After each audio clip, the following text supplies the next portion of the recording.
Acting എന്ന് പറയുന്ന സാധനം എന്നാന്ന് പറഞ്ഞു. എന്താണ് ആക്ടിങ്? എന്ത് ആക്ടിവിറ്റി? കോൺവെർസേഷൻ ആണ് ആക്ടിങ്. അങ്ങനെയാണോ നീ പഠിച്ചിരിക്കുന്നത്? നീ ഇല്ലാത്ത സംഭവത്തിന് ഉണ്ടെന്ന് മറ്റുള്ളവരെ ധരിപ്പിക്കുന്ന, ഇല്ലാത്ത സംഭവത്തിനെ മറ്റുള്ളവരെ ധരിപ്പിക്കുന്നതാണ് ആക്ടിങ് എന്നാണ് നീ പഠിച്ചു വെച്ചിരിക്കുന്നത് എന്നുണ്ടെങ്കിൽ ഇതൊന്നുമല്ല ആക്ടിങ്. ആക്ടിങ് എന്ന് പറഞ്ഞിട്ടുണ്ടെങ്കിൽ ഒരുതരം ഭ്രാന്തമായ അവസ്ഥയാണ്. നമ്മളെല്ലാം റിയാലിറ്റിയിൽ ജീവിക്കുന്ന ആൾക്കാരാണ് അല്ലേ? അതായത് ഇപ്പൊ ഞാൻ എന്ന് പറയുന്ന വ്യക്തി, ഇപ്പൊ എന്റെ പേര് സംഭവമാണ്, ഇവന്റെ പേര് അലിൻ ജോസ് പെരേര, നിന്റെ പേര് രാജേഷ്. അപ്പൊ ഈ അലിൻ ജോസ് പെരേര എന്ന് പറയുന്ന ആൾ ജീവിച്ച് വളർന്ന് വന്ന ഒരു സാഹചര്യമുണ്ട് അല്ലെ? അവന്റെ എഡ്യൂക്കേഷൻ, അവന്റെ വിദ്യാഭ്യാസം, അവന്റെ മറ്റുള്ളവരുടെ ഇടപഴകി രീതികൾ, ഇങ്ങനെ കുറെ ആക്ടിവിറ്റീസ് വെച്ചിട്ടാണ് അവന്റെ ക്യാരക്ടർ. അതിനെ ഡിപ്പെൻഡ് ചെയ്ത് അവന്റെ അറിവാണ് അവന്റെ ക്യാരക്ടർ എന്ന് പറയുന്നത് അല്ലേ? അപ്പൊ അവന്റെ അറിവ് അനുസരിച്ചിട്ട് അവന്റെ ക്യാരക്ടർ എന്ന് പറയുന്നത് അതാണ്. അപ്പൊ അവൻ ചെയ്തു വന്ന കാര്യങ്ങൾ ശരിയാണെന്ന് മറ്റുള്ളവർ അംഗീകരിച്ചത് കൊണ്ടാണ് അവനൊരു ക്യാരക്ടറൈസേഷൻ ഉണ്ടാകുന്നത്. ഇവൻ ഭയങ്കരമായിട്ട് ഒരാൾ ഉപദ്രവിക്കുന്ന പോലത്തെ ഒരു സ്വഭാവമാണ്, അല്ലെങ്കിൽ നിന്നെ പെട്ടെന്ന് മാറ്റുന്ന സ്വഭാവമാണെങ്കിൽ അത് ഒരു ഉപദ്രവമാണ്. അത് നമ്മുടെ സമൂഹം അംഗീകരിക്കത്തില്ല. അപ്പൊ ആ സമയത്ത് ആ ക്യാരക്ടറിനെ നമ്മൾ അങ്ങനത്തെ ആക്ടിവിറ്റീസ് ചെയ്യുന്ന ആൾക്കാരെ മാറ്റും. അപ്പൊ ആക്ടിങ് എന്ന് പറയുന്നത് ആക്ടിവിറ്റി ആയിട്ട് ബന്ധമുണ്ട്, നമ്മൾ ചെയ്യുന്ന ആക്ടിവിറ്റീസ് ആയിട്ടൊരു ബന്ധമുണ്ട്. അപ്പം നമ്മൾ സീരിയലിൽ അഭിനയിക്കാം, സിനിമയിൽ അഭിനയിക്കാം, നാടകത്തിൽ അഭിനയിക്കാം, ബാലയിൽ അഭിനയിക്കാം, സ്റ്റേജ് ഷോസിൽ അഭിനയിക്കാം. ഇവിടെ എല്ലായിടത്തും അഭിനയിക്കുന്ന സമയത്ത് ഒരു പ്രത്യേകത എന്നാന്ന് വെച്ചിട്ടുണ്ടെങ്കിൽ, സിനിമയില് എന്ന് പറയുമ്പോൾ എന്താണോ റിയാലിറ്റി, ഡീറ്റലൈസേഷൻ ഭയങ്കര കൂടുതലായിരുന്നു സിനിമയിൽ. മനസ്സിലായോ? ഒരു വീഡിയോ എടുക്കുന്ന ഒരു പ്രോസസ് അല്ലേ? അപ്പം ഒരാളുടെ ഫേസ്, അയാളുടെ കണ്ണ്, അയാളുടെ മൂക്ക്, പിരികം, ഇതെല്ലാം ഡീറ്റെയിൽ ആയിട്ട് നമുക്ക് കാണാൻ പറ്റുന്ന ഏക മാധ്യമമാണ് സിനിമ. കാര്യം ബിഗ് സ്ക്രീനിലല്ലേ കാണും. ആ സമയത്ത് സീരിയൽ എന്ന് പറയുമ്പോഴത്തേക്കിനും ഒരു ചെറിയ പെട്ടിക്കകത്ത് കാണുന്നത്. അത് മാത്രമല്ല, സീരിയൽ എന്ന് പറയുമ്പോഴത്തേക്കിനും ഒരു ചെറിയൊരു കാര്യത്തിന്റെ ഡീറ്റെയിൽ ആയിട്ട് അവർ പറഞ്ഞുകൊണ്ടിരിക്കുകയായിരുന്നു. അപ്പൊ അതിന്റെ ആക്ടിങ്ങും സിനിമയുടെ ആക്ടിങ്ങും നാടകത്തിൽ അഭിനയിക്കുമ്പോൾ എന്താണ്, വോയിസിനാണ് കൂടുതൽ മോഡുലേഷൻ കൊടുക്കുന്നത്. ഓക്കെ. അതുപോലെ തന്നെ മറ്റേ നമ്മൾ ഇങ്ങോട്ട് പോകുമ്പോൾ സ്റ്റേജ് പ്രോഗ്രാംസ് ഒക്കെ ചെയ്യും, മറ്റേ കോമഡി ഷോ പരിപാടികൾ, അതിന്റെ ആക്ടിങ് വരെ ഇതിനെല്ലാത്തിനും ഓരോരോ ലൗഡിങ്ങിലുള്ള വേരിയേഷൻസ് ഉണ്ട്. ഏറ്റവും മൈന്യൂട്ടഡ് ആയിട്ട് പെർഫോമൻസ് ചെയ്യാൻ പറ്റുന്ന, അതായത് റിയാലിറ്റി ആയിട്ട് ഏറ്റവും സിമിലർ മാച്ചിങ് ഉള്ളത് സിനിമയിൽ ആക്ടിങ്. അതുകൊണ്ടാണ് ഏറ്റവും വിലപിടിപ്പുള്ള, കലാപരമായിട്ട് വിലപിടിപ്പുള്ള എല്ലാ അവാർഡുകളും സിനിമയ്ക്ക് കിട്ടും. മൈന്യൂട്ടഡ് ആയിട്ട് നാടകത്തിൽ നമുക്ക് മൈന്യൂട്ടഡ് എക്സ്പ്രഷൻസ് കാണാൻ പറ്റും, സീരിയലിന് പറ്റത്തില്ല. കാര്യം സീരിയൽ എന്ന് പറയുന്നത് അതിന്റെ ഓഡിയൻസ് എന്ന് പറയുന്നത് ഭയങ്കര ലിമിറ്റഡ് ആണ്. ഒരു 40 വയസ്സിന് മേലുള്ള അമ്മച്ചിമാര് അവരുടെ ലൈഫ് അവരുടെ വീട്ടിൽ നടക്കുന്ന പോലെ ഒന്ന് തോന്നിപ്പിക്കുന്ന തരത്തിൽ ഒരു വീടിനെ ഡിപ്പെൻഡ് ചെയ്തിട്ട് അവരിങ്ങനെ വലിച്ചു നിന്നിട്ട് പ്രസവം ഒരു 10 കൊല്ലം വരെ നടക്കുക അല്ലെ? എന്നാലും ആ ഒരു വീട്ടിൽ ഒതുങ്ങിക്കൂടുന്ന ഒരു പരിപാടിയാണ്.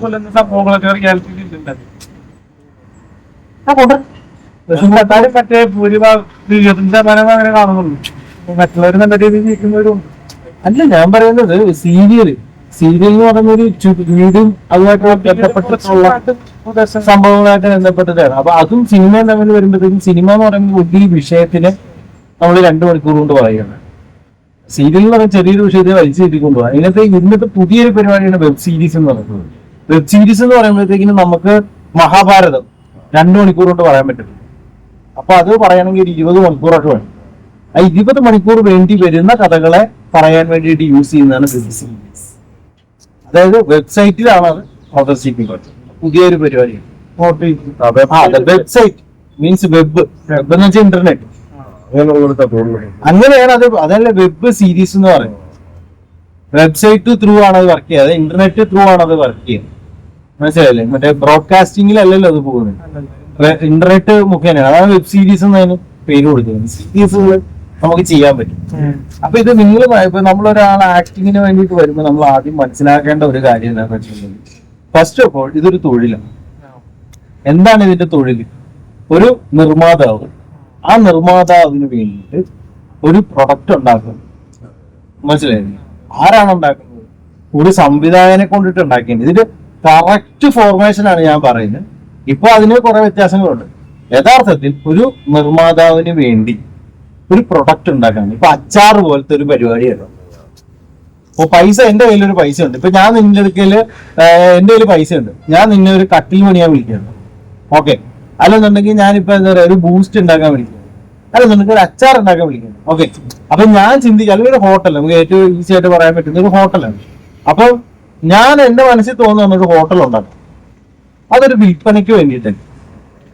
അപ്പൊ ഞാൻ ആഗ്രഹിക്കുകയാണ് ഇതിന് ഏറ്റവും നല്ല ഒരു ഡെക്കറേഷൻ ഒക്കെ കൊടുക്കണം. എന്റെ ആഗ്രഹവും പ്രൊഡ്യൂസർ എന്ന് പറയുന്നത് ഞാനല്ലേ പൈസ വേണം, എന്റെ അല്ലേ പ്രൊഡക്റ്റ്. അപ്പൊ എന്റെ ആഗ്രഹമാണ് ഒരു ഹോട്ടല് ഒരു നല്ല നല്ല ഭംഗി വേണം. കാര്യം ഭംഗിയുള്ളിടത്തോട്ടാണ് ആൾക്കാരെ ആകർഷിക്കുകയുള്ളൂ. അപ്പൊ ഞാൻ എന്ത് ചെയ്യും, ഏറ്റവും ഭംഗിയായിട്ട് അത് മെയിൻറ്റെയിൻ ചെയ്യാൻ പറ്റുന്ന ഒരാളുണ്ട്. അതാണ് സിനിമയിലെ ആർട്ട് ഡയറക്ടർ എന്ന് പറയുന്നത്. മനസ്സിലായില്ലേ? ആർട്ട് ഡയറക്ടർ അയാൾ വരുന്നു. അപ്പൊ ഞാൻ പറയാണ് എനിക്ക് ഇതിന്റെ അകത്ത് നല്ല ലൈറ്റിംഗ് ഒക്കെ വേണം, നല്ല ഭംഗിയുള്ള ലൈറ്റിംഗ് വേണം. അപ്പൊ ആർട്ട് ഡയറക്ടറോട് ഞാൻ ചോദിക്കുകയാണ്, ചേട്ടാ ഇതിന്റെ ഭംഗി കാണാൻ ഇവിടെ ഒരു ലൈറ്റ് ഇട്ടാൽ നല്ലതായിരിക്കും സാറേ, പച്ച ലൈറ്റ് മഞ്ഞ ലൈറ്റ്. അതിനെയാണ് നമ്മൾ ലൈറ്റ് യൂണിറ്റ് എന്ന് സിനിമയിൽ പറയുന്നത്. ലൈറ്റ് യൂണിറ്റ് ആ ആർട്ടിന്റെ ഡീറ്റെയിലിങ്ങിലേക്ക് കൊടുക്കാൻ. അപ്പൊ ഞാനിങ്ങനെ പറയാണ്, എനിക്കിത് പ്രൊമോട്ട് ചെയ്യും, ആൾക്കാരെ കാണിക്കാൻ. അവിടെ എന്താ സംഭവിക്കുന്നത്, നമ്മൾ അതിനൊരു വീഡിയോ ചിത്രീകരിക്കും. ഓക്കെ, അതിലാണ് നമ്മൾ ക്യാമറമാൻ എടുത്തത്. കാര്യം നമ്മളിവിടെ ഈ പറയുന്ന സാധനങ്ങളെ ഒരു വീഡിയോ എന്ന് പറയുന്ന എന്ന് വെച്ചാൽ ഹോട്ടൽ എന്ന് പറയുന്നത് പോലെ തന്നെ ഒരു വീഡിയോ ഉൽപ്പന്നമാണ് സിനിമ. മനസ്സിലായി? അപ്പൊ ഒരു നിർമ്മാതാവിന്റെ ആഗ്രഹത്തിനനുസരിച്ചിട്ട് ഇയാൾ വിളിക്കുക. അപ്പൊ അവിടെ എന്ത് വേണം, പൊറോട്ട അടിക്കാൻ ആൾ വേണം. ഹോട്ടലിലാണെങ്കിൽ പൊറോട്ട അടിക്കാൻ ആൾ വേണം. പൊറോട്ട അടിക്കുന്ന ആൾക്ക് ചായ കൊണ്ട് കൊടുക്കാൻ പറ്റുമോ? ആള് കൂടിയ ഈ ചായ കൊണ്ട് കൊടുക്കണവൻ തുടയ്ക്കുവോ? പൊറോട്ട അടിക്കണവൻ ബില്ലിങ് മേടിക്കുവോ? ഇതെല്ലാം ഓരോരോരോരോ സെക്ഷനാണ്. അപ്പൊ ഞാന് പൊറോട്ട അടിക്കുന്ന ഒരാളെ വിളിക്കാൻ. അപ്പൊ ഈ പൊറോട്ട അടിക്കുന്ന ആള് വരുന്നു, ആ പുള്ളി ഡെയിലി പുള്ളിയുടെ ജോലി ചെയ്തു, പുള്ളി കറക്റ്റ് ആയിട്ട് അത് അടിക്കും. കാര്യം എന്താ, ആ പുള്ളിക്ക് പൊറോട്ട അടിച്ച് പ്രാക്ടീസ് ഉണ്ട്. അയാളോട് നമ്മൾ ചോദിക്കുകയാണ്, ചേട്ടാ ഒരു ദിവസം ഒരു 50 പേർക്ക് കഴിക്കാൻ എത്ര മാവ് വേണം, അതിന് എത്ര പൊറോട്ട വേണ്ടി വരും എന്നൊക്കെ ചോദിച്ചു കഴിഞ്ഞാൽ അയാൾ കൃത്യമായിട്ട് പറഞ്ഞുതരും. കാര്യം പുള്ളിയുടെ നോളജ് ആണ്. ഓക്കെ, അത് ക്യാഷിൽ ഇരിക്കുന്ന ഒരാള് ബില്ല് കറക്റ്റായിട്ട് അടിക്കണം, മേടിക്കണം. ഓക്കെ, സപ്ലയർ ആൾക്കാരോട് നല്ല രീതിയിൽ പെരുമാറണം. അതുപോലെ തന്നെ വെള്ളം അവിടെ ഇല്ലെന്നുണ്ടെങ്കിൽ കഴുകാനൊക്കെ വെള്ളം ഇല്ലെങ്കിൽ അവിടെ കറക്റ്റായിട്ട് പ്ലേസ് ചെയ്യണം. ഇനി ഇത് ഓരോരോരോ ഡിപ്പാർട്ട്മെന്റാണ്. ഇതെല്ലാം കൂടെ ചേരുമ്പോഴല്ലേ ഹോട്ടലാണ്. അപ്പൊ ഇവിടെ ഒരാള് ആകർഷണം, ഒരു കസ്റ്റമർ എന്ന് പറയുന്ന ഒരാൾ അതിനെ പുറത്തു നിന്ന് ഭയങ്കരമായിട്ട് ആകർഷണം കണ്ടു. ആ ആകർഷണത്തിന്റെ അകത്ത് നേരെ പുള്ളി ഹോട്ടലിലേക്ക് എൻട്രി ചെയ്തു. അപ്പൊ തന്നെ അവർ വെൽക്കം ചെയ്തു. ഓക്കെ, അവിടെ ഒരു വെൽക്കം ചെയ്തു. നമ്മൾ അവിടെ ചെന്ന് ക്ലീനിങ് ആയിട്ടുള്ള ഒരു കസേര, ടേബിള്, AC, നമുക്ക് നല്ല മനസ്സിനൊരു സന്തോഷം വന്നു. ആ സന്തോഷത്തിൽ നമ്മൾ അവിടെ ഇരിക്കുന്നു. അപ്പൊ ഒരു ഓർഡർ ചെയ്യാൻ ഒരാൾ വരുന്നു. ആ ഓർഡർ ചെയ്യാൻ വരുന്ന ആൾക്ക് അറിയണം, എന്തറിയണം, അവിടെ എന്തൊക്കെ ഉണ്ട്. അയാൾക്ക് വേറെ എന്തും കൂടെ അറിയണം, അയാൾക്ക് അവിടെ എന്തൊക്കെ സംസാരിക്കണം. ഈ വന്നിരിക്കുന്ന ആൾക്കാർ പല സ്വഭാവത്തിലുള്ള ആൾക്കാരായിരിക്കാം. അവരുടെ ആവശ്യം വിശപ്പ് അവിടെ ചെന്നേച്ചു, എടാ എന്നെ നിനക്ക് വേണ്ടേ, നീ ചോദിക്കാൻ പറ്റുമോ? എന്താണ് വേണ്ടത്, അത് റെസ്പെക്ട് കൊടുക്കണമെന്ന് നമ്മളെ പഠിപ്പിച്ച് വെച്ചേക്കാണ് അല്ലെ. അവിടെ ചെല്ലുന്നു, നമ്മൾ റെസ്പെക്ട് കൊടുക്കുന്നു, ഭക്ഷണം ഇത് നേരെ പാചകപ്പുരയിലേക്ക് ചെല്ലുന്നു. ഇയാൾ പറയുന്ന സാധനം കൃത്യസമയത്ത് അടിച്ചു കൊടുക്കാൻ അവിടെ ആളുണ്ട്. ഇതെല്ലാം കൂടെ ചേർന്ന് അയാൾ അത് കഴിച്ച് അയാൾക്ക് തൃപ്തിയായി. ബില്ല് വരുന്നു. ബില്ല് വന്നപ്പോ തൃപ്തിക്ക് ബാലൻസിങ് ആവുന്ന രീതിയിലുള്ള ബില്ലാവുമ്പോൾ പുള്ളി സന്തോഷമായി. പുള്ളി അവിടെ കൊടുത്തിട്ട് അവിടെ ക്യാഷ് കൗണ്ടറിൽ ഇരിക്കുന്ന ആളോട് പറയും, ഈ ഹോട്ടലിൽ കൊള്ളാട്ടോ, എനിക്ക് ഇഷ്ടപ്പെട്ടു. അയാൾ പുറത്തോട്ട് ഇറങ്ങുമ്പോൾ എന്ത് ചെയ്യും, അയാളുടെ ഫ്രണ്ട്സിനോടും സുഹൃത്തുക്കളോടും എല്ലാവരോടും പറയും. ഇന്നത്തെ കാലത്താണ് ഫേസ്ബുക്കിൽ. ഇതൊരു ഒറിജിനൽ ഹോട്ടൽ. ഇനി ഇതേ സാധനം തന്നെ നിങ്ങൾ ഷൂട്ടിംഗ് ആയിട്ട് കണക്കാണ്. ഒരു നിർമ്മാതാവ് വരുന്നു, അയാൾക്ക് ഒരു സിനിമ ഉണ്ടാകും, അതാണ് ഹോട്ടൽ. ആ സിനിമയിലേക്ക് ക്യാമറമാൻ ഓരോരുത്തരെയും അറിയാവുന്നവരെ വിളിക്കുകയാണ്. ഈ ഹോട്ടലിൽ അറിയാൻ പാടില്ലാത്ത പുറത്തടിക്കാരാണ് നിൽക്കണമെങ്കിൽ ഒരാൾക്ക് ഭയങ്കര ആഗ്രഹമുണ്ട് 100 പൊറോട്ട അടിക്കണമെന്ന്. പക്ഷെ അവനൊരു പറയാൻ അറിയത്തില്ല. അത് ആ ഹോട്ടലിൽ എന്തു ഹോട്ടലിൽ കൂട്ടി പോവോ? അതാണ് പുതുമുഖങ്ങളായിട്ട് വരുന്നവർ ആദ്യം മനസ്സിലാക്കേണ്ട ഒരു കാര്യം. എന്താണ് ആ പൊറോട്ട അടിക്കുന്നവന്റെ എക്സ്പീരിയൻസ് ഈ പുതുമുഖത്തിനുണ്ടെങ്കിൽ അവൻ എവിടെയും പ്ലേസ് കിട്ടും. ഈ പൊറോട്ട അടിക്കുന്നവൻ എവിടെയും അവൻ നല്ല പൊറോട്ട അടിക്കാരനാണെങ്കിൽ അവൻ എല്ലായിടത്തും വിളിക്കുമോ? അപ്പൊ ആദ്യം നമ്മൾ എന്താ വേണ്ടത്, നമ്മുടെ തൊഴിൽ എന്താണെന്ന് നമ്മൾ ആദ്യമേ കൃത്യമായിട്ട് പഠിക്കണം. മനസ്സിലായത്? അപ്പൊ ഈ പറയുന്ന രീതിയിൽ ബാക്കി എല്ലാ പ്രോസസ്സും സെയിം ആണ്.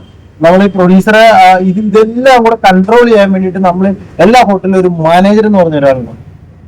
ആ മാനേജറുടെ മേൽനോട്ടത്തിലായിരിക്കും പുറത്തടിക്കുന്നവരെ കൺട്രോൾ ചെയ്യുക. മറ്റേ ഈ പറയുന്ന എന്താ നമ്മുടെ ക്യാഷ് കൗണ്ടറിൽ ഇരിക്കുന്നവനെ കൺട്രോൾ ചെയ്യുക, അപ്പുറത്തെ സപ്ലയറെ കൺട്രോൾ ചെയ്യുക, എല്ലാം ഇയാളുടെ കൺട്രോളിലായിരിക്കും.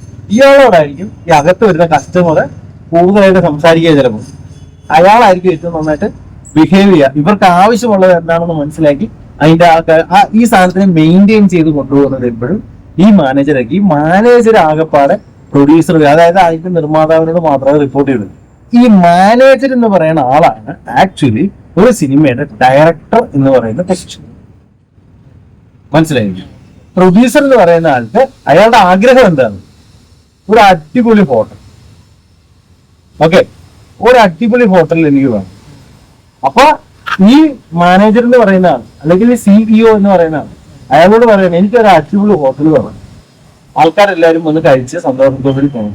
അതിന് എന്ത് ക്രിയേറ്റിവിറ്റി അനുസരിച്ച് ഏത് രീതിയിൽ ഡിസൈൻ ചെയ്ത് ഏത് ആളെ അവിടെ പ്ലേസ് ചെയ്ത് അയാളെ കൊണ്ടിട്ട് ഏത് രീതിയിൽ പണിയെടുപ്പിച്ച് എത്രയും നല്ല പ്രോഡക്റ്റ് കൊടുക്കാമെന്ന് ഡിസിഷൻ എടുക്കുന്നതൊക്കെ ഈ ഡയറക്ടർ എന്ന് പറയുന്ന അല്ലെങ്കിൽ ഈ മാനേജർ എന്ന് പറയുന്ന ആളാണ്.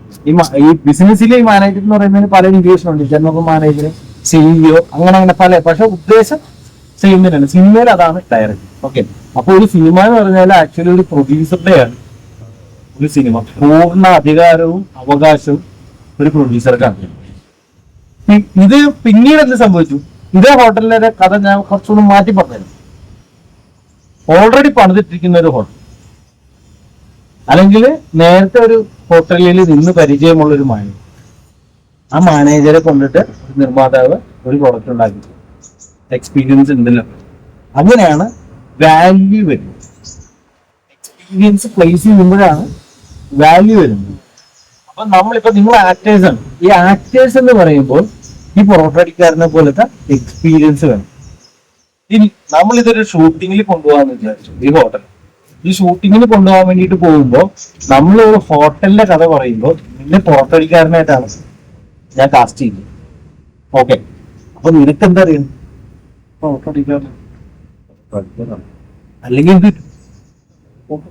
അല്ലെങ്കിൽ ഷോട്ട് ശരിയാകത്തില്ല. മനസ്സിലായോ? ഈ പൊറോട്ട അടിക്കാരനിൽ തന്നെ സ്വഭാവ സവിശേഷതകൾ ഒരുപാടുണ്ട്. ഹാൻസ് വെക്കുന്നവനുണ്ട്, തലമുടി കെട്ടുന്നവനുണ്ട്, മറ്റേ കോഴി സ്വഭാവം കാണിക്കുന്നവനുണ്ട്, കലിപ്പനുണ്ട്. ഡിഫറെന്റ് ഇമോഷൻസുകളെ പ്ലേസ് ചെയ്യുന്ന ഒരാളുണ്ട്. ഇത്രയും ഇമോഷൻസുകൾ നിനക്ക് ബിഹേവ് ചെയ്യാൻ സാധിക്കണം. നോർമലി ഇപ്പൊ നമ്മുടെ ഒരു റിയൽ ലൈഫിൽ എങ്ങനെയാണ്? ഗിവ് ആൻഡ് ടേക്ക് ആണ്. നമ്മളിപ്പോ ഒരു ഹോട്ടലിൽ പോയാൽ മാത്രമാണ് നമുക്ക് അവിടുന്ന് അടുത്ത എക്സ്പ്രഷൻസ് കിട്ടത്തുള്ളത്, അല്ലേ? പക്ഷെ സിനിമയിൽ അങ്ങനെയല്ല. സിനിമയിൽ ഈ ഷോട്ടിങ് ക്യാമറമാന്റെ മുന്നിൽ ആ റിയാലിറ്റി നിങ്ങൾ റീപ്ലേസ് ചെയ്യും. അപ്പൊ ഇവിടെ ചിലപ്പോ പൊറോട്ട ഉണ്ടാവൂല, എക്സ്പ്രഷൻ മാത്രം മതി. അപ്പൊ ഇവിടെ ഏറ്റവും കൂടുതൽ ഒരു ആർട്ടിസ്റ്റിന് വേണ്ടത് അല്ലെങ്കിൽ ഒരു അഭിനേതാവിന് വേണ്ടത് മൈൻഡ് കാൽക്കുലേഷൻസ് ആണ്.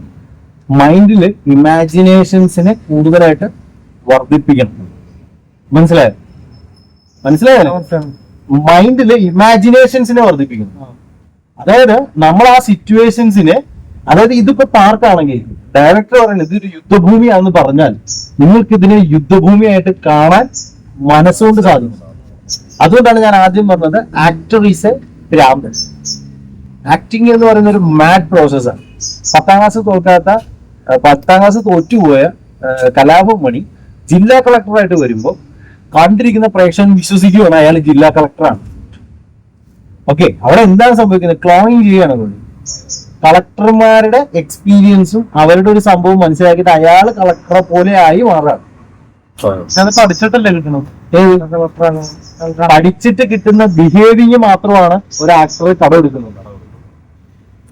ശരിക്കും അവിടെ മറ്റേ കളക്ടർ ലൈഫില് പോയി പഠിച്ച് അയാൾ എക്സ്പീരിയൻസ് ആയിട്ടിരിക്കുന്ന പുള്ളിയുടെ ആറ്റിറ്റ്യൂഡ്സുകള് ഒരു ആക്ടർ എന്ന് പറയുന്ന വ്യക്തി ക്ലോൺ ചെയ്തിട്ട് ആ ബിഹേവിംഗ് രീതികളെ മാത്രം ആക്സസ് ചെയ്യാണ്. ഒറിജിനലായിട്ട് പുള്ളി ചെയ്യുന്നില്ല, പക്ഷെ അഭിനയത്തിൽ അങ്ങനെ ചെയ്യുന്നു. ഡിക്റ്റോ, അതായത് ഫോട്ടോ കോപ്പി പോലും ഇരിക്കും. നിന്റെ കയ്യിൽ 100 രൂപ നോട്ട് നീ കളർ ഫോട്ടോഷാറ്റ് എടുത്താൽ കട്ട് ചെയ്ത് വെച്ചാൽ ഇങ്ങനെ വെച്ച് നോക്കിയാൽ ഇതിന്റെ അകത്ത് ഏതാണ് ഒറിജിനൽ നോട്ടെന്ന് നിനക്ക് മനസ്സിലാക്കാൻ പറ്റാത്ത രീതിയിൽ അതേ പേപ്പർ എടുത്തിട്ട് നീ പ്രിന്റ് അടിച്ചു നോക്കും. കള്ളനോട്ടെന്ന് പറയുന്ന സാധനം എന്തുവാ? മനസ്സിലായില്ലേ? അപ്പൊ ഒറിജിനൽ ക്യാരക്ടറിന്റെ നേരെ ക്ലോണിങ്. അപ്പൊ ഞാനിപ്പോ പറയാം, ഇപ്പൊ നിങ്ങൾക്ക് വളരെ സിമ്പിൾ ആണ്. ഇപ്പൊ ഞാൻ പറയുകയാണെങ്കിൽ ജില്ലാ കളക്ടറുടെ വേഷം ചെയ്യുമെന്ന് പറഞ്ഞു കഴിഞ്ഞാൽ അത് ഒരു ഇമിറ്റേഷൻ ആണ്. ആക്ടിങ്ങിലേക്ക് ഇമിറ്റേഷൻസ് ഉണ്ട്. അതായത് അയാള് ചെയ്യുന്നത് പോലെ തന്നെ ചെയ്യും. അത് ഇമിറ്റേഷൻസ് ആണ്. അല്ല, അയാള് ചെയ്യുന്നത് പോലെ ചെയ്യാം. പക്ഷെ അത് ആര് പറയണം? ഡയറക്ടർ പറയണം. ഡയറക്ടർ പറയണം അയാളെ ചെയ്യുന്നത് പോലെ ചെയ്താൽ മതി എന്ന് പറഞ്ഞാൽ കുഴപ്പമില്ല.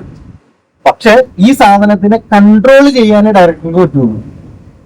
ഇപ്പൊ എനിക്ക് നിന്നോട് പറയാൻ പറ്റില്ല, നീ ഒരു പൊറോട്ടടിക്കാരനാണ്, ആ പൊറോട്ടടിക്കാരനോട് പൊറോട്ട അടിച്ചുകൊണ്ടിരിക്കുന്ന സമയത്ത് അവിടുന്ന് നായിക കയറി വരുന്നു. നായിക കയറി വരുമ്പോഴത്തേക്കിന് അവിടെ ഒരു കോഴി സ്വഭാവത്തോടു കൂടി നീ ജസ്റ്റ് ഒന്ന് നോക്കാം. ഇത്ര എനിക്ക് പറഞ്ഞു തരാൻ പറ്റുള്ളൂ. അല്ലെങ്കിൽ ഒരു ഡയറക്ടർ നമ്മളെ മൊത്തത്തില് അതിനെ അപ്പൊ നീ ഒരു പൊറോട്ടടിക്കാരന്റെ എക്സ്പീരിയൻസിൽ നിൽക്കണം. ഏത് അവൻ അടിക്കുന്ന സ്ഥാനത്തിന്റെ എക്സ്പീരിയൻസ് ഒക്കെ ഉണ്ടല്ലോ, ആ സാധനത്തിനെയൊക്കെ മനസ്സിലാക്കി എടുക്കണം. പിന്നെ അപ്പൊ അവിടെ എന്ത് സംഭവിച്ചു, നീയേ രാജേഷ് എന്ന് പറയുന്ന സ്വഭാവത്തിനെ അങ്ങോട്ട് മാറ്റിയിട്ട് ഈ പൊറോട്ട അടിക്കാരെന്ന് പറയുന്ന സ്വഭാവത്തിലേക്ക് നിന്റെ മൈൻഡിനെ റീപ്ലേസ് ചെയ്യാൻ പറ്റണം. അതാണ് ഞാൻ ഇതൊരു മൈൻഡ് ഗെയിം പോലത്തെ ഒരു പരിപാടിയാണ്. അല്ലാതെ നീ ഉദ്ദേശിക്കുന്നത് പോലെ ഒരു വർത്താനം പറയുകയോ അല്ലെന്നുണ്ടെങ്കിൽ ഒരു ഡയലോഗിനെ തരുമ്പോൾ ഡയലോഗ് ഡെലിവറി ചെയ്യുന്നതോ അല്ല പ്രോസസ്. മൈൻഡ് റീപ്ലേസ് ചെയ്യുക, മൈൻഡിനെ റീപ്ലേസ് ചെയ്യുക. അതായത് അലിൻ ജോസ് പെരേരയുടെ ശരീരം വേറൊരു ക്യാരക്ടറിന് വേണ്ടി വാടകയ്ക്ക് കൊടുക്കുക. മനസ്സിലായോ? നിന്റെ ശരീരം ഇപ്പൊ രാജേഷ് എന്ന് പറയുന്ന ആളുടെ ശരീരവും അയാളുടെ എക്സ്പീരിയൻസും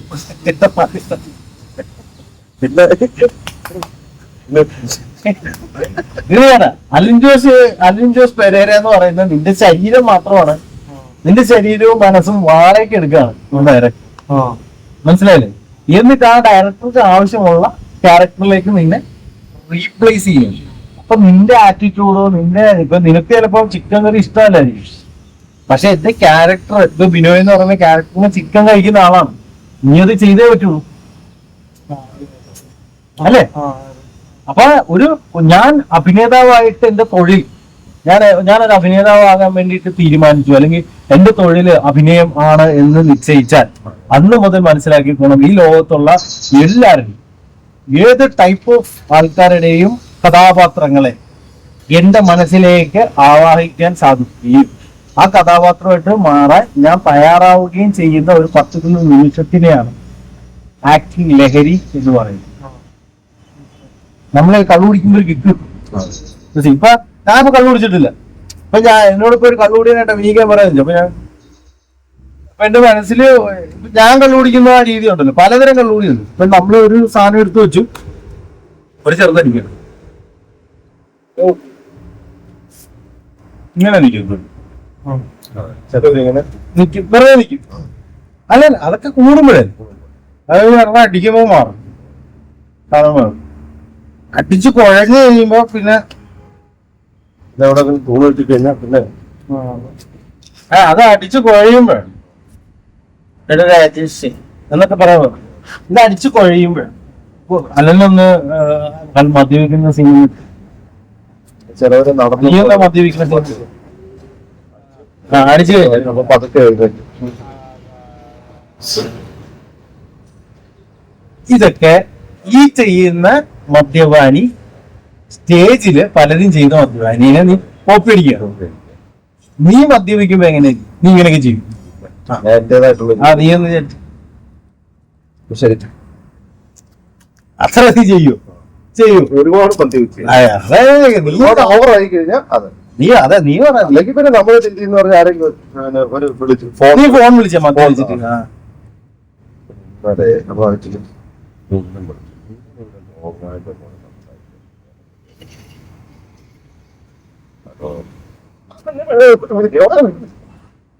ഇത് എന്നെ സംഭവിച്ചാല് ഇത് എന്നാ വെച്ചാല് അലനൊന്നും മദ്യപാനി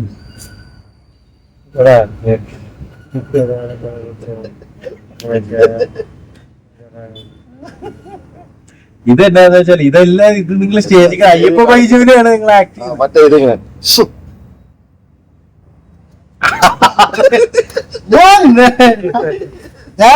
ഞാനിപ്പോ അടിച്ചിട്ട് നമ്മളൊക്കെ റോട്ടിൽ നിൽക്കുമല്ലോ ചില സമയത്തൊക്കെ. ഇപ്പൊ ചില ചേട്ടന്മാരൊക്കെ വരും, വന്നു കഴിഞ്ഞാൽ ചിരിയായിരിക്കും, ഭയങ്കര റെസ്പെക്ട് ഒക്കെ ആയിരിക്കും.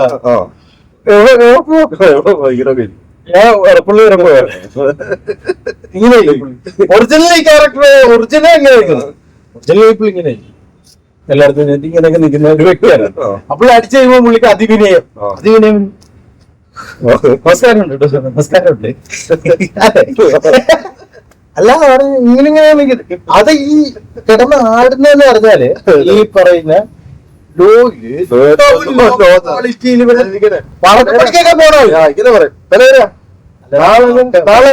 അല്ല പറഞ്ഞ വാർത്തപ്പണിക്ക് പോകുന്ന ആളാണ്. വാർത്തപ്പണി അതുപോലെ പെയിന്റ് പണി അങ്ങനെയുള്ള ഭയങ്കര ഫ്രസ്ട്രേഷനായി. ചിക്കി ഇറക്കണം, വീട്ടിൽ കൊച്ചിന്റെ കാര്യം നോക്കാം. ഈ ടെൻഷൻ കാരണം പോയി രണ്ടര അടിച്ചിട്ട് ഒറ്റ അടിക്കുക. അല്ല പുള്ളിയെപ്പോഴും ചിന്തലേ ചിട്ടി പൈസ കൊടുത്തായിരുന്നോ? 500 രൂപ കടപ്പാണ്, മനസ്സിലായി? 500 രൂപ എപ്പോഴും കൂടി സീരിയസ് ആണ്. അത് തന്നെ ഒരു അതായത് ഒരു തരത്തിലുള്ള സീരിയസ്നെസ് ഇല്ലാത്ത ആൾക്കാരുണ്ട്.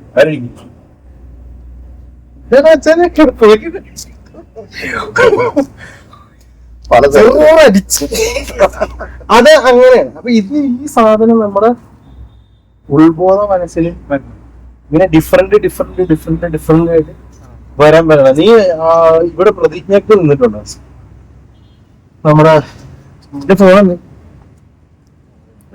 എടാ സ്കൂളിൽ പ്രതിജ്ഞ നിന്ന്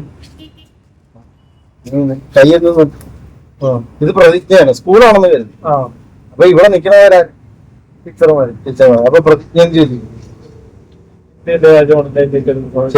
ഇത് നീ ഒരു മദ്യ ഷോപ്പിലാണെന്ന് വിചാരിച്ച സെറ്റായിട്ട് എന്ന് പറഞ്ഞു.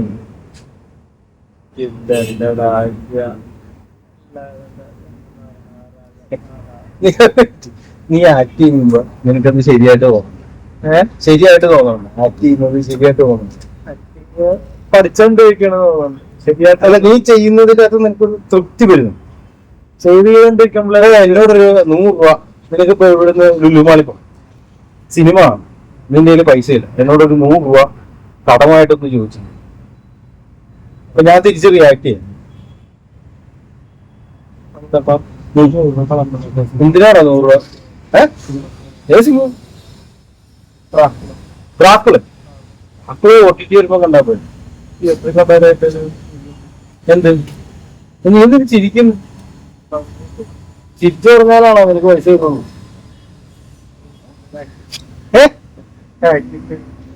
ഞാനിപ്പോ നിന്നോട് ചോദിക്കും. അല്ല അതെ ഒരു പടം ഇറങ്ങി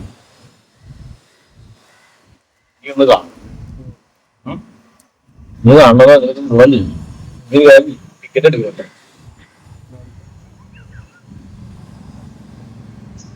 ഇനി നീ അത് തന്നെ ഒന്ന് എന്നോട് പറഞ്ഞു.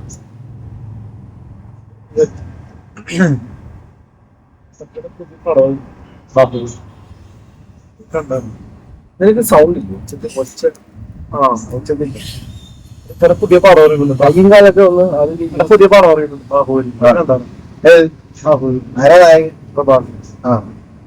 ഇനി ഇത് തന്നെ ഒരു തെങ്ങുകയറ്റക്കാരനാണ് ചോദിക്കണമെങ്കിൽ എങ്ങനെ വിഷയം?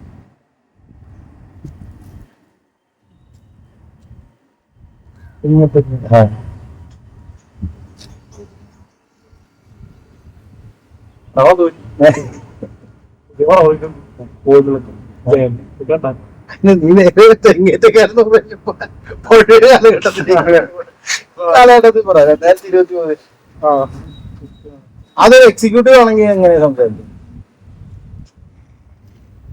എക്സിക്യൂട്ടീവ്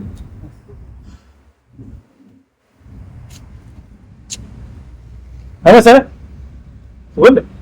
10 പേര്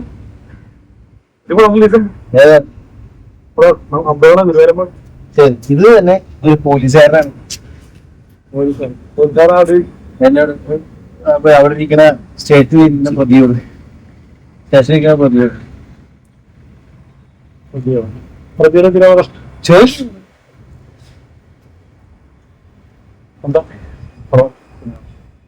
എന്നാണ് പ്രതിയാണ് ഞാൻ എടത് ജയിലാണ് പ്രതി ഇങ്ങനെ ഇരിക്കുകയാണ്. അപ്പൊ പ്രതിയോട് തിരുവപ്പാട്ടാണ് പോലീസുകാർക്ക് തോന്നുന്നു.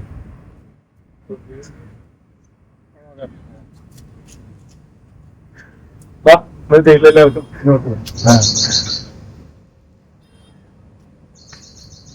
അവിടെ ഇരിക്ക്. ഞാനൊന്ന് ശ്രമിച്ചു നോക്കാം. നീ പ്രതിയാണ് കേട്ടോ. നീങ്ങിരിയ പ്രതി.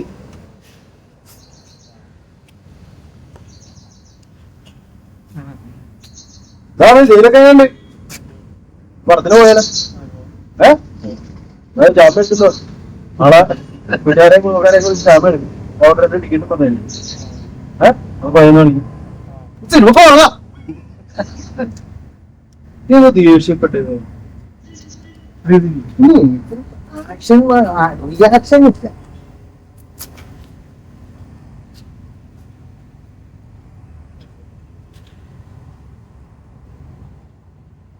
വിഷയം ഇത് വേറെ വിഷയം. ഈ വിഷയം ടാസ്ക് ഉള്ള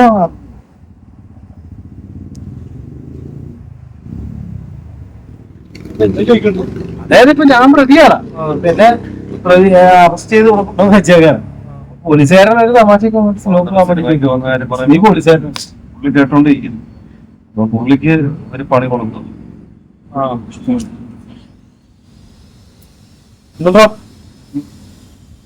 നിങ്ങൾക്ക് വരാം. നിങ്ങൾക്ക് വരാം. നോക്കാം. നിങ്ങൾക്ക് പ്രതിയല്ലേ? നോക്കപ്പുള്ള പ്രതിയാണോ സിനിമ പോണം? കുറ്റം ചെയ്തിട്ട് ഞാൻ പറഞ്ഞു. നീ എന്ന് പറഞ്ഞത്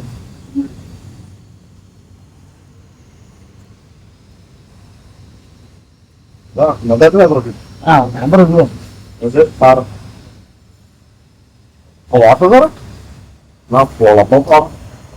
കൊണ്ടോ നീ എന്തോ നോക്കുന്നു?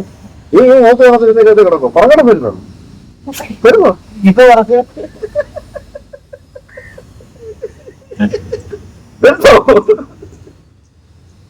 കുറച്ചത് ആക്ടിംഗ് ഒന്നും നമുക്ക് പറഞ്ഞ് പഠിപ്പിക്കാൻ പറ്റില്ല. നമുക്ക് കുറെ കാര്യങ്ങൾ നമ്മൾ പറഞ്ഞു തരാനേ പറ്റത്തുള്ളൂ. അതിനകത്ത് നിങ്ങൾ സ്വയമേ അതിനു വേണ്ടിയിട്ട് മനസ്സിലാക്കി എടുക്കണം. കുറച്ച് ക്യാഷ് ഇല്ലാവണം. മനസ്സിലായി? പിന്നെ കൊറേയൊക്കെ ഈ ആക്ഷൻ പറയുന്നത് കൊള്ളാം. പടത്തിൽ പോയിട്ട്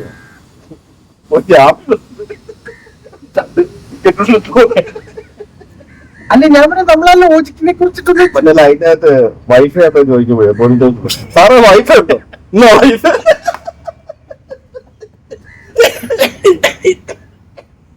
അല്ല ഒരു ഫ്ലെക്സിബിലിറ്റി ഒക്കെ കിട്ടുന്നുണ്ട്.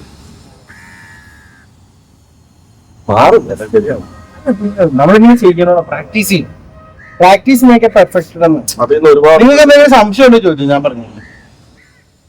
അതായത് നമ്മളിപ്പോ ഒരു തുടക്കക്കാരന് ഒരു 10 സിനിമ വർക്ക് ചെയ്തൊരു വ്യക്തി 10 സിനിമ വർക്ക് ചെയ്ത വ്യക്തി ഭയങ്കരമായിട്ട് അതിനകത്ത് സീരിയസ് ആയിട്ട് അതായത് ഒരു ക്യാരക്ടർ പറയാത്ത അന്നേരം മുന്നേ അതായിട്ട് മാറുന്നു.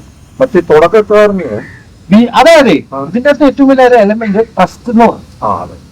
അതായത് തുടക്കക്കാരന് ഈ സീനിനെ ട്രസ്റ്റ് ചെയ്യാൻ പറ്റും. പക്ഷെ എക്സ്പീരിയൻസ് ആയിട്ടുള്ള ആൾക്ക് ആ സീനിന്റെ സിറ്റുവേഷൻസിനെ ട്രസ്റ്റ് ചെയ്യാൻ പറ്റും. ഞാൻ ആ സിറ്റുവേഷനിലാണ് ഒരു 10 സിനിമ ചെയ്ത ഒരാള് ഇപ്പം ഡയറക്ടർ ഒരു സീൻ പറഞ്ഞു കൊടുക്കുന്നു. തിരിച്ച് ഈ 10 സിനിമ ചെയ്ത ആള് തിരിച്ചു പറയുന്നത് ഈ സാധനം ഇങ്ങനെ ചെയ്ത വർക്കൗട്ട് ആവും. അപ്പൊ പുള്ളി ചിന്തിക്കുന്നു. അപ്പൊ ഇവിടെ പറഞ്ഞു തരും. അപ്പൊ തുടക്കക്കാരന് ഇത് ആ ഡയറക്ടർ പറഞ്ഞു തെറ്റ് ആ സാധനം മാത്രമേ നൽകുന്നു. ഇതിനെ വേറെ തരത്തിലേക്ക് ചിന്തിക്കാനുള്ളത് അറിയില്ല. ക്രിയേറ്റിവിറ്റി. അപ്പൊ ഇത് തമ്മിലുള്ള അറിവില്ലാത്തതുകൊണ്ട് അറിവില്ലടാ. അറിവ് ഇപ്പൊ ഞാൻ പറയട്ടെ. ഇപ്പം നീ ഇപ്പൊ ആദ്യമായിട്ട് സൈക്കിൾ ചവിട്ടാൻ പഠിക്കുന്നു. ആ പഠിക്കുന്ന സമയത്ത് നിനക്ക് അത് സ്കിഡ് ചെയ്യാനും അല്ലെങ്കിൽ അത് കൈവിട്ട് ചവിട്ടാനും ഒന്നും പറ്റില്ല. ഓക്കെ, നീ അത് പഠിച്ചു, എക്സ്പീരിയൻസ്ഡ് ആയാൽ നീ അതില് എഫിഷ്യന്റ് ആയാൽ നിനക്ക് അതിൽ എന്ത് ക്രിയേറ്റിവിറ്റിയും ചെയ്യും. മനസ്സിലായി? സൈക്കിൾ കൈവിട്ട് ഓടിക്കുക, തലകുത്തി ഓടിക്കുക. അതെന്നുവെച്ചാൽ ബാലൻസിങ് ഉണ്ട്. ആക്ടിങ് ബാലൻസിങ് എന്ന് പറയും. ഇപ്പം വിജയരാഘവനൊക്കെ ആക്ടിങ് ബാലൻസിങ് എന്ന് പറയുന്ന സാധനം ഓട്ടോമാറ്റിക്കലി അവർക്ക് ബ്രെയിനിൽ റെക്കോർഡബിൾ ആയി. അവര് ഏത് ക്യാരക്ടർ എന്ന് പറഞ്ഞാലും അവർക്ക് അറിയാം ആ ക്യാരക്ടറിനെ എങ്ങനെ പെർഫോം ചെയ്യണം. അതിനകത്ത് ലെറ്റേഴ്സുകള്, ഡയലോഗുകള്, സിറ്റുവേഷൻസിന്. ഇപ്പൊ രാജീവ് രവിയുടെ പടം എന്നൊക്കെ പറഞ്ഞു കഴിഞ്ഞാൽ ലൈഫാ. അവിടെ എന്ന് പറഞ്ഞു കഴിഞ്ഞാൽ എഴുതി വെച്ച ഡയലോഗൊന്നും അല്ല, സിറ്റുവേഷൻ കൊടുക്കുവാണ്. അത് പറഞ്ഞോണം. ഇപ്പൊ ഞാനും നീ മൂന്നു ഇപ്പൊ രാജീവ് രവിയുടെ പടത്തിന്റെ കാര്യമാണ്. നമ്മൾ മൂന്നു ജീവിക്കുന്നത്. ഇപ്പൊ നമുക്കൊരു സിറ്റുവേഷൻ എടുക്കും. സിറ്റുവേഷൻ എന്ന് പറഞ്ഞാൽ ഒരുത്തനെ പഞ്ഞിക്കണോ, അതിന് നമുക്ക് അവനോട് നല്ല കലിപ്പുണ്ട്. അപ്പൊ അവരെ പഞ്ഞിക്കിടുമ്പോ നമുക്ക് ആ സീനൊന്നും എടുക്കും. ഓക്കെ അങ്ങനെ നോക്കിയത് രാജീവ് പടത്തിന്റെ ആക്ഷൻ. അവിടെ വിനോദ് കാണിച്ചത് തന്നില്ലായ്മയാണ്, മനസ്സിലായോ? അവനിനി ആ നാട്ടില് 2 കാലം നടക്കണ്ട, കാലങ്ങ തല്ലി പിടിച്ചോ. അവൻ ഇതിനു മുമ്പത്തെ ഒരു പുറമെ കാണിച്ചു. എടാ അവരെ അന്ന് മറ്റേ ഏതാണ് അവിടെ അമ്മണി ചേച്ചിയുടെ വീടിന്റെ അപ്പുറത്ത് ഉണ്ടായിരുന്ന, മനസ്സിലായില്ല? അമ്മണി ചേച്ചിയുടെ വീടിന്റെ അപ്പുറത്തായിട്ട് ഒരു ചെറിയ കടയില്ലേ, ആ കടയൊക്കെ കൂടെ തല്ലിപ്പിടിച്ച് രാത്രി കള്ളു പിടിച്ച് വന്നപ്പോഴത്തേക്കും അവിടെ ദൂരിയാണ്. അപ്പൊ ദൂരി എന്ന് പറഞ്ഞാൽ അവൻ വിടുന്ന അറിയാം. അന്ന് അവന്റെ ഒരു പ്രശ്നം ഉണ്ടായിട്ടില്ല, അവന്റെ ഈ സൈഡൊക്കെ പൊട്ടിച്ചൂരി. അല്ല ഇനി അവൻ നടക്കണ്ട, അവന്റെ കാലം കൊണ്ട് വെട്ടിക്കളയണമെന്ന് തോന്നുന്നു. വേറെ കുഴപ്പമുണ്ട് ഈ ആവേശപ്പെടുത്തി ഇങ്ങനെയൊക്കെ പറയും, നമ്മള് ചെയ്തിട്ട് ആര് ചെയ്യും? അതായത് ഒരു 10 ദിവസം ഇങ്ങനെ കാലിന്റെ ഈ ഭാഗമുണ്ട്. കൊട്ടേഷൻ കൊടുക്കണായിരിക്കും കുറച്ചുകൂടി നല്ലത് അല്ലേ? മുന്നേ വിഷയത്തിൽ ആരെങ്കിലും ഉണ്ടോ കൊട്ടേഷൻകാരും? എന്താ നമ്പർ ഉണ്ടോ? അത് വിളിച്ചിട്ട് എത്ര റേറ്റ് എത്രയാണ്? കാല് വെട്ടണതിന് എത്രയാണ് ചെയ്യും?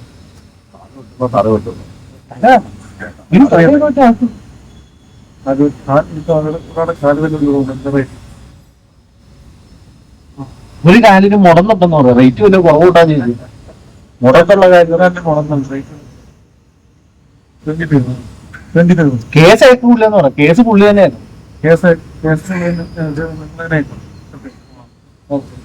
അവന്റെ കൂടെ കിട്ടുന്നുണ്ട്, വേണമെങ്കിൽ അവന്റെ പുള്ളി എന്നാ പറഞ്ഞു 25 ആക്കാം.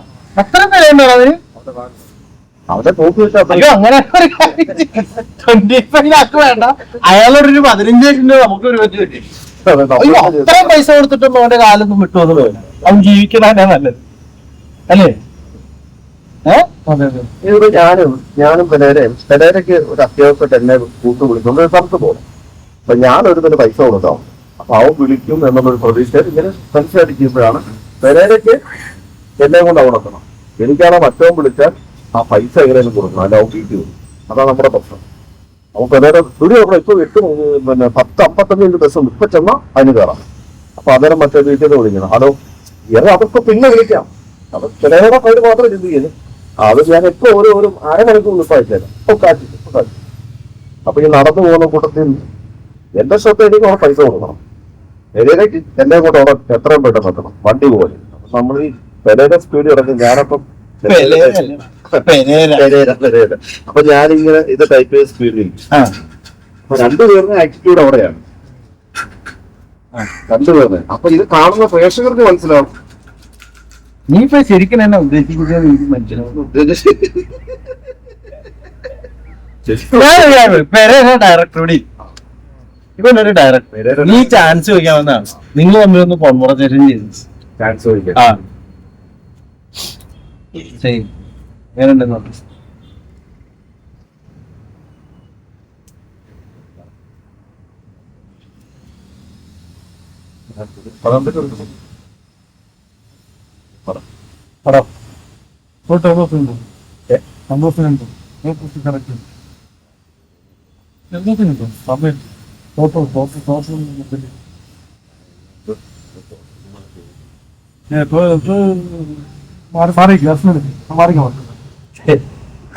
ആക്ട് ചെയ്തല്ലേ ഡയറക്ടർ? ഞാൻ ഒറിജിനലി ഡയറക്ടർ നീ എന്റെ ഇടയ്ക്കല്ലോ ചാൻസ് ചെയ്യാമോ?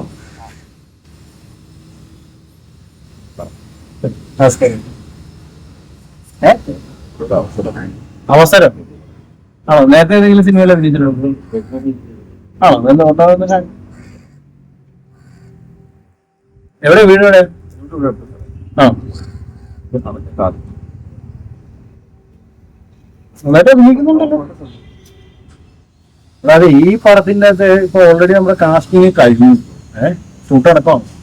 നല്ലൊരു കാര്യം കണ്ടോട് വെച്ച് എന്റെ നമ്പർ കിട്ടും, വീടിന്റെ നമ്പർ ഒന്ന് മേടിക്കുക, ഇടയ്ക്കൊന്ന് വിളിക്കും. എപ്പോഴും വിളിച്ച് ഗുഡ് മോർണിംഗ് ആയിട്ട് ശല്യപ്പെടുത്തരുത്, ഇടയ്ക്കൊന്ന് വിളിക്കും. ഇനി ഇതിന്റെ അകത്ത് എന്തെങ്കിലും സീനൊക്കെ വരുവാണെന്നുണ്ടെങ്കിൽ ഇപ്പൊ പോലീസ് സ്റ്റേഷനൊക്കെ എടുക്കുന്നുണ്ട്, നമുക്ക് എന്തെങ്കിലുമൊക്കെ നോക്കാം. എന്നാലും തനിക്കൊരു ഭാവി ഉണ്ട് കേട്ടോ, തന്നെ നന്നായിട്ട് അത് ചെയ്തിട്ടുണ്ട്. നമുക്ക് നോക്കാം, ഒന്ന് മേടിച്ചു എന്നിട്ടൊന്ന് വിളിച്ചു, നമുക്ക് അടുത്തേന് നോക്കാം. നല്ല സിമ്പിളാ. ഈ ഞാൻ ചെയ്തത് ഇപ്പൊ ഇവൻ ചെയ്തത് തമ്മിലുള്ള വേരിയേഷൻ എന്തുവാ? സിറ്റുവേഷൻസുകളെ കുറിച്ച് മനസ്സിലാക്കുന്നില്ല. സിറ്റുവേഷൻസ് ഒരു ഡയറക്ടറുടെ കറക്റ്റ് കാര്യങ്ങൾ ലോജിക്കലി അതിനെക്കുറിച്ച് നമ്മളൊന്ന് മനസ്സിലാക്കണം. അപ്പൊ നീയും അഭിനയിക്കാൻ ചാൻസ് വെച്ച് വന്നതുപോലെ തന്നെയായി. അതെ, കറക്റ്റായി. ആ ഒരു ബഹുമാനവും. ആ ഇനി ഞാനൊരു പോലീസുകാരനാണ്, ഒരു റൈറ്ററാണ്. ഒരു പരാതി പറയാൻ വേണ്ടിട്ട് വന്നു. അപ്പൊ പോലീസുകാരനാ? ഞാൻ റൈറ്ററാണ്, പോലീസ് സ്റ്റേഷനിലെ റൈറ്ററാണ്. പരാതി തരാൻ വേണ്ടി വന്നു. പരാതി തരാൻ വേണ്ടി ആദ്യമായിട്ട് വരുമോ? പത്മനാഭല്ലേ? പത്മനാഭ ഒരു കാര്യം ചെയ്യും, നാളെ 10 മണിയാകുമ്പോഴത്തേക്കൊന്ന് സ്റ്റേഷൻ വരെ നിർത്തണം. ഒരു പരാതി ഉണ്ട്. അത് വന്നിട്ട് പറയാം, വന്നിട്ട് കേട്ടോ. ഓക്കെ, ഇത് പാലരോട് പോലീസ് സ്റ്റേഷൻ. ഓക്കെ, നോ സാറേ. മറ്റേ ഫയൽ അവിടെ നിന്ന് കൊടുത്തേക്കണേ. കേസുണ്ടോ അതോ പരാതി തരാൻ? ആണോ? എന്താ പരാതി? വലിയ പ്രശ്നമാണ്. ആര്? എന്റെ വീട്ടിലോട്ട് കയറി പോകുന്നുണ്ട്. പരാതി എഴുതി?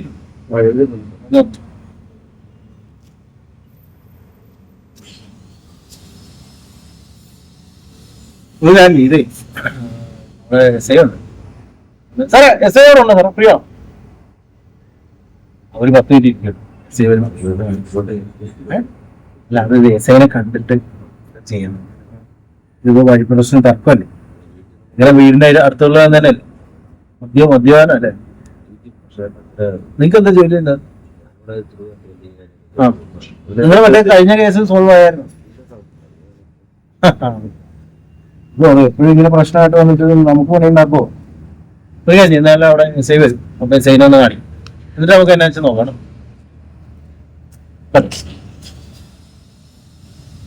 അതോ നിങ്ങൾ നടക്കുന്നത് സംഭവത്തിന് അല്ല, നമ്മുടെ കോർപ്പറേഷന്റെ ഒരു രീതി. ഇപ്പൊ ഒരു ഡോക്ടറാണെന്ന് വെച്ചു, നീ ഒരു രോഗി, എന്നാ നീ ചെയ്യും. അതായത് നിനക്കേ ഓർമ്മക്കുറവുണ്ട്, അതാണ് നിന്റെ അസുഖം.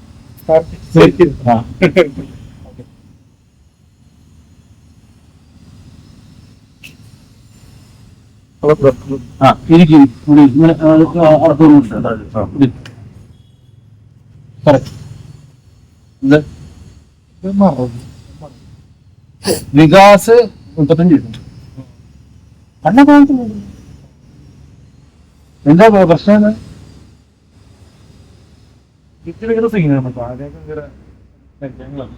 അതിവിടെ മാറ്റാൻ പറ്റില്ല. എന്തെങ്കിലും അസുഖത്തിന് മരുന്ന് ഭാര്യനെ മറന്നത്.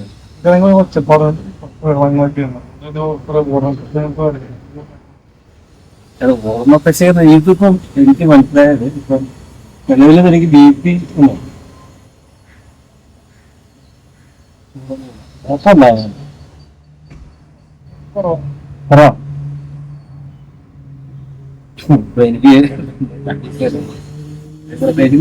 എനിക്ക് ഇത് ഓർമ്മക്കുറവുണ്ടെന്നല്ലേ പറയുന്നത്. അതാണ് പിന്നെ ഭാര്യയിലേക്ക് മറന്നേക്ക് തമാശക്ക് പറഞ്ഞതാണ്. അവിടെ ഇതേ താൻ ഓവറായിട്ട് സ്ട്രെയിൻ ചെയ്യുന്നത് കൊണ്ടിട്ട് ഉണ്ടാവുന്നതാണ്. സ്ട്രെയിൻ കൂടുതലാണ്, ടെൻഷൻ. ഞാനിപ്പോ മരുന്ന് എഴുതി തരാം, പക്ഷെ ആ മരുന്ന് കഴിക്കുന്നത് കൊണ്ട് മാറാൻ നിർബന്ധമില്ല. ഇത് നിങ്ങളുടെ സ്ട്രെയിൻ കുറച്ചാൽ നിങ്ങൾക്ക് ആ ഒരു ബുദ്ധിമുട്ട് ഒഴിവായിരിക്കും. നമ്മുടെ തലച്ചോറിനുള്ളിൽ ഈ ഓർമ്മകൾ മെക്കാനിസം ഉണ്ട്. ആ മെക്കാനിസത്തിന് ഓവർലോഡ് കൊടുത്തു കഴിഞ്ഞാൽ നടക്കത്തില്ലല്ലോ. അതുകൊണ്ടാണ്. എന്തായാലും ഒരു കാര്യം ചെയ്യും, വേറെ പ്രശ്നമൊന്നും ഇല്ലല്ലോ. ഇതിന് മുമ്പ് ഹോസ്പിറ്റലിൽ ഇപ്പോൾ വീഴോ എന്തെങ്കിലും ചെയ്തിട്ടുണ്ട്? എന്തെങ്കിലും തലയിടിച്ച് വീഴുന്നു ചെറുപ്പത്തിലുണ്ട്, വേറെ ഒന്നുമില്ല. ഭാര്യ തലക്കൊന്നും അടിച്ചിട്ടൊന്നുമില്ല. ഇല്ല, അത്രേ ഉള്ളൂ. എപ്പോഴും ഒച്ചയാണ്. എന്താണ് ഭാര്യയുടെ പ്രശ്നം എന്ന് ചോദിക്കണം. ഒരു കൗൺസിലിങ്ങിന് പോകാൻ പാടില്ല തന്നെ. കൗൺസിലിങ്ങിന് കൊണ്ടുപോകും. ഏതെങ്കിലും ഒരു ഞാൻ വേണമെങ്കിൽ നല്ലൊരു കൗൺസിലറെ പരിചയപ്പെടുത്തിക്കാൻ അവർക്ക് പോയിട്ട് ഇങ്ങനെ നിങ്ങളുടെ പ്രശ്നം എന്ന് പറഞ്ഞു സൊല്യൂഷൻ കിട്ടും. അതുപോലെ എന്നാൽ ഈ മരുന്നൊന്ന് കഴിച്ചോ, ഇത് പുറത്തുനിന്ന് കിട്ടും.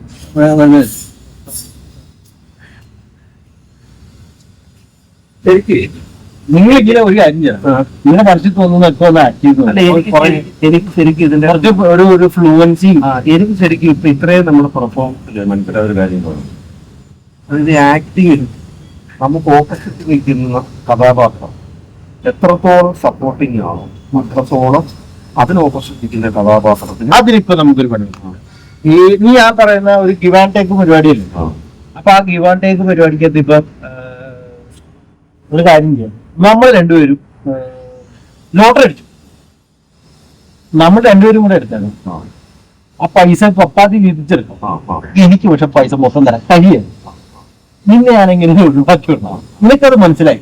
നിനക്ക് ഈ ലോട്ടറി ഇങ്ങനെ കൈക്കലാക്കണം, നിനക്ക് എന്നെ ഒഴിവാക്കി വിടണം. നമുക്ക് ആ കോൺവെർസേഷൻ സ്റ്റാർട്ട് ചെയ്യാം. ഓക്കെ, അത് ഏത് തലത്തിൽ വേണേലും പോകട്ടോ.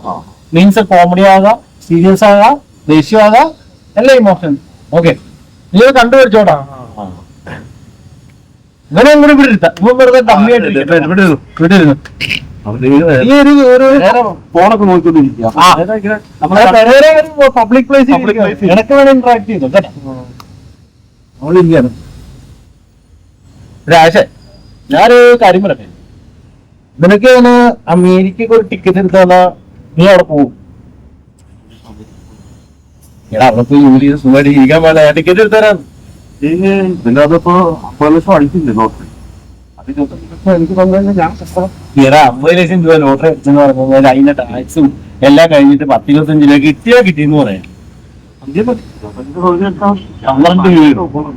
അപ്പൊ 12 രൂപ നിനക്ക് തരുന്നതിനേക്കാൾ നല്ല നിനക്ക് ഞാൻ അമേരിക്കയിൽ നല്ലൊരു ജോലി ശരിയാക്കി തന്നെ എന്റെ ടീച്ചറോട് പറഞ്ഞ അവരെല്ലാം പോകാൻ വേണ്ടി റെഡി ആയിട്ടിരിക്കും. നിനക്കിപ്പോ കാശ് കുടിച്ച് തീർക്കൂടെ? എടാ മോനെ, ഞാൻ കാര്യം പറയട്ടെ. ഞങ്ങൾ രണ്ടുപേരും കൂടി ഷെയർ ഇട്ടു ലോട്ടറി. ആ ലോട്ടറിക്ക് ഏകദേശം 50 ലക്ഷം രൂപ അടിച്ചു. നിങ്ങൾക്കറിയാലോ, കേരള സർക്കാരിന്റെ ലോട്ടറി. ആ കൂടി പോയിട്ടുണ്ട്. ടാക്സ് ഒക്കെ കഴിഞ്ഞിട്ട് 10-25 രൂപ കിട്ടിയാ കിട്ടും. ഇവനാണ് നല്ല മദ്യപാനി. ഇവനാണ് വീട്ടിലൊക്കെ കൂടിയ. അപ്പൊ ഇവ നമ്മളിത് ഷെയർ ഇട്ടിട്ട് എനിക്ക് കുഴപ്പമൊന്നുമില്ല ഷെയർ ഇട്ട് കൊടുക്കുന്നതിന്. പക്ഷെ ഞാൻ ആലോചിക്കുമ്പോ ഇവന് അമേരിക്കയിൽ പോകാനായിട്ട് ഭയങ്കര ആഗ്രഹമുണ്ട്. ഇവിടെ അമേരിക്കയിൽ പോകാൻ മിനിമം ഒരു 5-6 ലക്ഷം രൂപ വേണം. ആ ചെലവ് ഞാൻ എടുക്കാന്ന് പറഞ്ഞിരിക്കുന്നതാണെങ്കിൽ അവിടെ പോയി നശിച്ചു. അല്ല, അമേരിക്കയിൽ പോകുമ്പോ ചിലപ്പോ അത് മാറിയാലല്ല. ഒരാള് പണ്ട് തുടങ്ങി ശീലിച്ച കാര്യങ്ങൾ നിലനിൽക്കും ഇവിടെ പോയല്ല. ചിലപ്പോ കൂടെ തരുന്നു. എടാ, ഈ അവിടെ സ്റ്റാൻഡ് അത് മാത്രല്ല, അമേരിക്ക പണിയെടുക്കാൻ ജീവിക്കാൻ പറ്റില്ല. ശരിയാ. അമേരിക്ക പണിയെടുക്കാൻ ജീവിക്കാൻ പറ്റില്ല. അപ്പൊ നിനക്ക് എന്ത് പറ്റുമെന്ന് വെച്ചാൽ നീ ഇവിടെ ആ 10-12 ലക്ഷം രൂപ കടയിട്ട് കൊല്ലഞ്ഞ് നശിച്ച് നാറാമക്കാരെ പോണേനൊക്കെ പറഞ്ഞേക്ക്. നല്ലത് നിനക്ക് അമേരിക്ക പറഞ്ഞിട്ട് കഴിഞ്ഞാൽ നല്ലൊരു ഷോപ്പ് ഉണ്ടാക്കി അവിടെ നിന്ന് നിനക്ക് ഡോളർ കിട്ടൂടാ. ഞാനിപ്പോ എന്റെ വീടിന്റെ പുറകെ കുറച്ച് സംഭവം ആ, അവിടെ ഒരു ചെറിയ ഇത് കൃഷ്ണിക്കുണ്ട്. ഞാൻ അമേരിക്കയുടെ വലിയൊരു വാർത്തയും പണവും പഠിക്കും.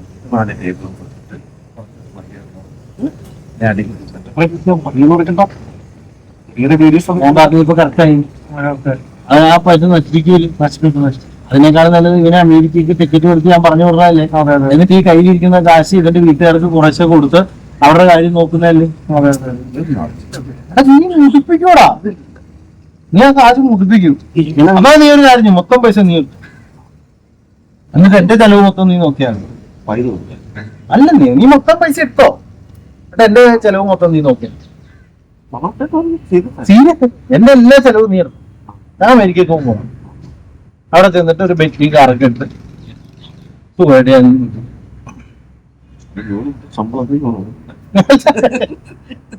ഈ ലോട്ടറിയുടെ പൈസ മൊത്തം നിനക്ക് തരാനോ.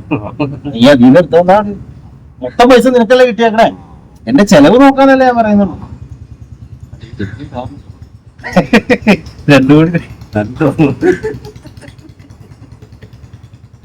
നിനക്ക് വല്ലതും വേണോടാ? നമ്മുടെ കഥ കേട്ടിരിക്കുകയല്ലേ. എന്നാ നിനക്ക് വേണ്ടാത്തത്? ഞാൻ പറഞ്ഞ കാര്യം എന്തെങ്കിലും കൊടുക്കണ്ട. നിനക്കൊരു 10 രൂപ തരട്ടോ. എന്നെ കളിയാക്കണ്ട റേഷൻ. കളിയാക്കുന്നത് നീ എന്തിനാ കളിയാക്കിയപ്പോ? നീ തിരിക്കണ എന്താ? എന്താ ചോദിക്കാണ് ഞാൻ മോളെ അവന്റെ രാജേശ്വരിക്ക് മോളെ കാണിക്കുന്നത്.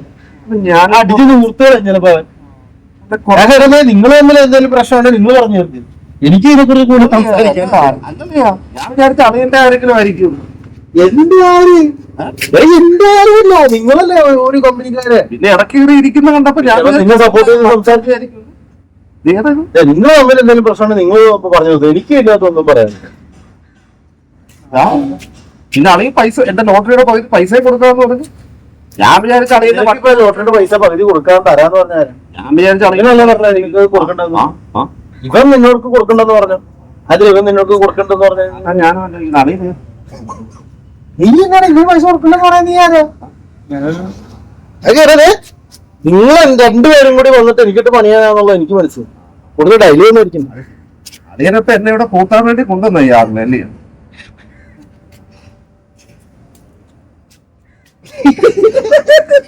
എന്താണ് ഒരു എക്സ്പ്രഷൻ ഇല്ലാത്തത്? തോട്ട പരിപാടി അത് ഇങ്ങനെ കുറച്ചു നേരം കൂടി ചെയ്യാം.